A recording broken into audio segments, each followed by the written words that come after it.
Después de haber conversado acerca del metabolismo, corresponde hoy trabajar el tema de la respiración celular, otro de los procesos biológicos. Para hacer el análisis nos preguntamos, ¿cómo se relaciona esta respiración celular con el metabolismo? Y tratamos de explicarlo de la siguiente forma. En las células autótrofas, donde se da el metabolismo fotosintético, se observa que ellos tienen una estructura fundamental, conocida con el nombre de cloroplasto, la que es capaz de absorber la energía directamente de la luz. Con esa energía, ellos van a sintetizar compuestos orgánicos, fundamentalmente carbohidratos, a partir de anhídrido carbónico y agua, eliminando como un subproducto al oxígeno. A diferencia, en las células heterótrofas, la energía tiene que ser conseguida desde los nutrientes. A ese proceso es el que se le llama la respiración celular. Tal como estamos diciendo, entonces, los nutrientes, al ingresar a una célula heterótrofa, van a ser descompuestos hasta finalmente obtener anhídrido carbónico y agua, requiriéndose para el proceso, como se ve acá, oxígeno además. ¿Pero qué son los nutrientes? En principio, son biomoléculas orgánicas, es decir, son aquellas que han sido originadas en algún otro organismo. Por lo regular, como tienen que ingresar a la célula, son moléculas de reducido tamaño. Podemos decir que están en el orden de las micromoléculas. Estas biomoléculas serán nutrientes siempre y cuando proporcionen energía al organismo, para que ésta pueda, digamos, desarrollar sus actividades. Y además, que proporcione los componentes esenciales con los cuales se sintetizan las biomoléculas propias. Por ejemplo, podemos decir, nosotros comemos carnes, ¿no?, de animales como son el ganado vacuno o de aves como el pollo. Ahí estamos ingiriendo sustancias que ellos han producido, entre comillas, proteínas de vaca, proteínas de pollo. Sin embargo, en el proceso digestivo nosotros vamos a desdoblarlos hasta obtener aminoácidos de estas proteínas. Aminoácidos que dentro de nuestras propias células van a permitir que se construyan las proteínas que son del ser humano, como por ejemplo la hemoglobina para la sangre, el colágeno, tan necesario para diferentes formas del organismo. ¿Y qué compuestos son los nutrientes? Ahí tenemos que ver que tenemos principalmente los azúcares, donde la estrella ahí viene a ser la glucosa, los aminoácidos y los ácidos grasos en forma esencial. Bien, volviendo entonces al punto. ¿Qué pasa en la respiración celular? Ya hemos dicho que se inicia con los nutrientes. Estos van a ser degradados, descompuestos, desintegrados dentro de las células, para lo cual van a estarse rompiendo los enlaces químicos. Al romperse los enlaces químicos, entonces van a formarse lo que podríamos decir catabolitos. Cada vez que se rompen los enlaces, entonces se va a producir una liberación de energía. Esta energía se puede disipar en forma de calor o la podemos almacenar en forma de ergomoléculas, especialmente el ATP, aunque también podría ser la grasa, el glucógeno, donde va a guardarse la energía y cuando se requiera se extraerá de esas moléculas. ¿Qué nutrientes serían los que proveen más energía al organismo? Bueno, aquí aclaremos la pregunta. Si hablo de cantidad de energía, de hecho primero están los lípidos. son los que producen la mayor cantidad de energía por molécula. Pero si decimos cuál nos surte de mayor energía, entonces estamos hablando de los hidratos de carbono, porque viene a ser una de las principales fuentes de alimentación que tenemos. Y también podemos obtener energía de las proteínas, aunque no es su función. Es más, la descomposición de proteínas en el organismo nos estaría llevando a procesos anormales. Estaríamos entrando básicamente en una desnutrición. ¿Ya?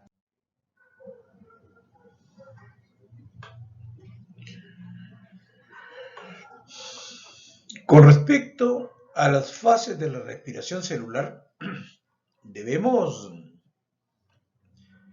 advertir que podríamos hablar de fases sin oxígeno y fases donde interviene el oxígeno. En la fase sin oxígeno tenemos la glucólisis. Esta se inicia con la glucosa, la que se desdobla en dos moléculas de ácido pirúvico. La glucosa es una hexosa, los ácidos pirúvicos son triosas. Para que esto pueda suceder, se requiere la energía que va a ser obtenida de 2 ATP y se va a producir 4 ATP. Ganancia neta entonces 2 ATP. Los ácidos pirúvicos van a entrar a la segunda fase, llamada la acetilación, en la cual los ácidos pirúvicos se van a convertir en acetilcoenzima A. Es decir, se degradan de tener 3 carbonos, pasan a tener ahora 2 carbonos. Siendo las moléculas de acetil las que van a ingresar a las mitocondrias para llevar a cabo el ciclo de Krebs. En este ciclo se van a producir las coenzimas NAD que captan los protones, digamos, y electrones del ciclo para poderlos trasladar luego a la siguiente fase. Y como producto que se va a eliminar en el ciclo de Krebs está el anhídrido carbónico. Las coenzimas van a moverse hacia las cadenas respiratorias que están en las crestas de la mitocondria, donde se va a realizar la cuarta fase llamada la fosforilación oxidativa. En ella van a ser las coenzimas oxidadas y van a permitir que el ADP se una con el fósforo para la formación de ATP. 34 moléculas ATP en total. Eso es posible porque a través de los componentes de la cadena respiratoria se mueven los protones que finalmente terminan siendo absorbidos por el oxígeno y constituyendo el agua como producto, digamos, final de la respiración. Tengo entonces agua y anhídrido carbónico como producto de la respiración. Además de las moléculas de ATP, 34 que se obtienen en la fase aeróbica, digamos, en las fases aeróbicas y 4 en la fase anaeróbica. En total, tengo 36 moléculas netas, porque 2 se dieron al inicio.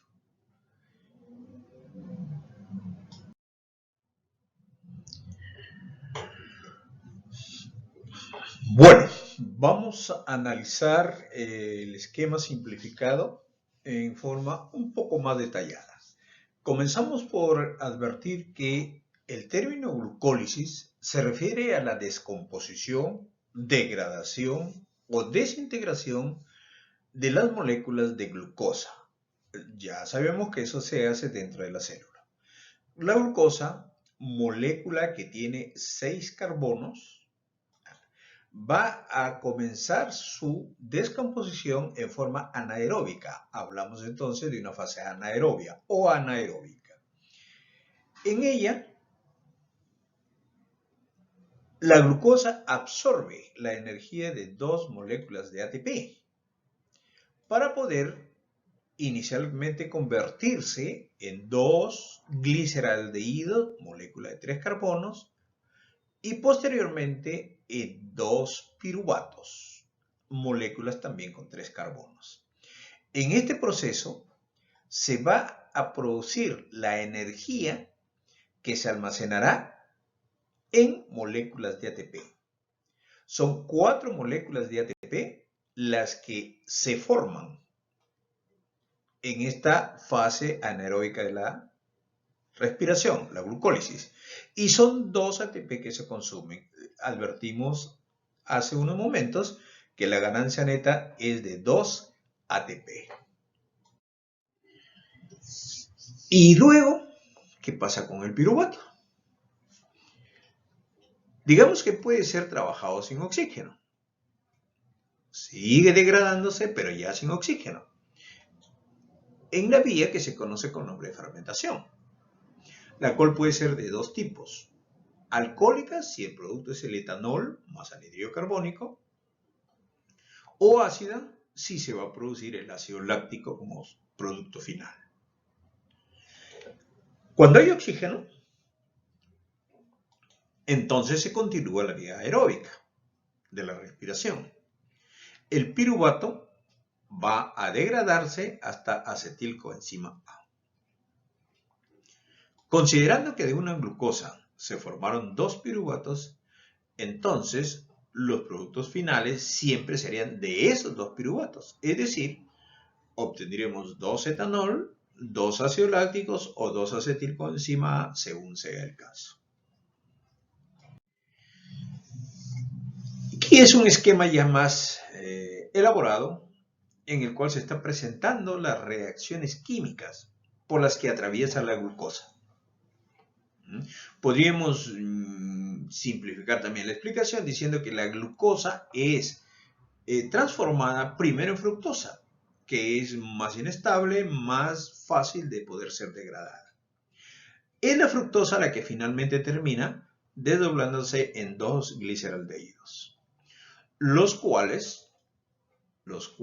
van a terminar convirtiéndose en ácido pirúvico. Bien, este ácido pirúvico, ya lo habíamos comentado, se desdobla hasta acetilcoenzima A, ¿no? Para ello tiene que descarboxilarse y ceder protones a la coenzima NAD. Este acetil obtenido como producto se combinará con el ácido oxalacético, originándose el ácido cítrico. Ahí ya vamos a entrar entonces en el ciclo de Krebs. Ese ácido cítrico, a través de una serie de reacciones químicas que la podemos observar acá, va a ir liberando anhídrido carbónico y también cediendo más protones a la coenzima. Finalmente, va a terminar recuperándose el ácido oxalacético con el que se inicia el ciclo. De ahí viene el nombre de ciclo de Krebs, porque es un ciclo de reacciones químicas cuyo origen podríamos ponerlo como que es el ácido oxalacético y que nuevamente se regresa al ácido oxalacético. Recordemos entonces, aquí es donde se está liberando el anhídrido carbónico y se están fosforilando, y se están energetizando las coenzimas NAD. Luego, esas coenzimas van a trasladar electrones y protones a lo que viene a ser la cadena respiratoria que se encuentra en las crestas mitocondriales. En estas digamos, estructuras químicas, se va a dar un transporte electrónico, de tal modo que al final los protones de hidrógeno se combinan con el oxígeno y terminan formando agua. Pero además se va a generar ese gradiente de energía que va a permitir la formación del ATP. O sea, van a permitir que el fósforo se vaya fijando, digamos, al ADP. En ese momento ya estamos hablando de la fosforilación porque aquí ha debido unirse el ADP más el fósforo para formar ATP. O sea, el ADP se fosforila en un proceso de oxidación constante a través de la cadena respiratoria.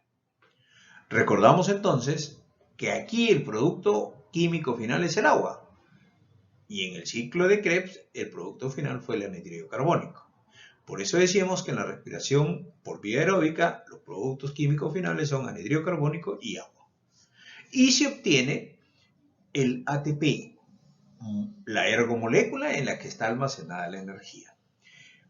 Dado que son 5 pares electrónicos los que corren a través de esta cadena respiratoria y que han sido traídos por el NAD, se va a producir en 3 puntos de esta cadena ATP.